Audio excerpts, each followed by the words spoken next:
en paix. Il n'était pas prévu que je prenne la parole, mais je la prends pour témoigner de certaines choses. Pour parler de l'homme et du professionnel. Fodé Georges, souvent, nous nous sommes rencontrés à la RTG, Boulbinet, dans les années 90.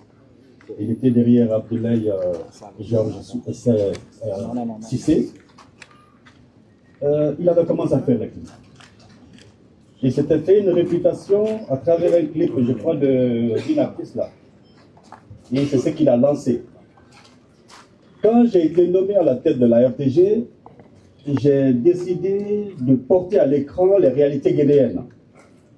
Mais je savais que cela n'était pas possible sans un homme comme Fodé Georges Souma. Je lui ai fait appel.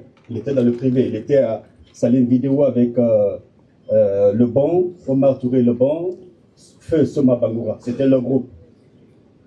Je l'ai appelé et il m'a aidé à écumer le pays, à restituer les réalités guinéennes à l'antenne. Le professionnel, Fodé Georges Souma, était incontournable. L'homme, il était humble, attachant. Il y a 2 semaines, à Paris, j'étais à son chevet.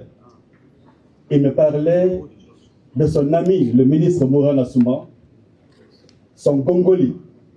C'est comme ça qu'il me le disait. Il disait, on s'appelle Gongoli. Il dit, c'est mon ami. Il témoignait que, en tout cas, il y avait la conviction que si le ministre est parti à la communication, c'est parce qu'il maîtrisait les chiffres et qu'il allait apporter des changements, les changements attendus au niveau de la communication et des télécommunications. Il me parlait de sa première rencontre avec le président Mamadi Doumbouya aux premières heures de la prise de pouvoir, qu'il a appelé. Il est venu tout tremblant, mais quand il a vu le général, le charisme qu'il dégageait, il dit, mais je n'ai pas pu le regarder dans les yeux. Il dit, mais cet homme-là m'a fait confiance. Et moi aussi, je me suis mis à sa disposition. C'était des petits témoignages que je voulais faire ce jour et prier pour le repos de Fodé Georges Souma. Que Dieu lui accorde le paradis. Je vous remercie. Merci donc, professeur.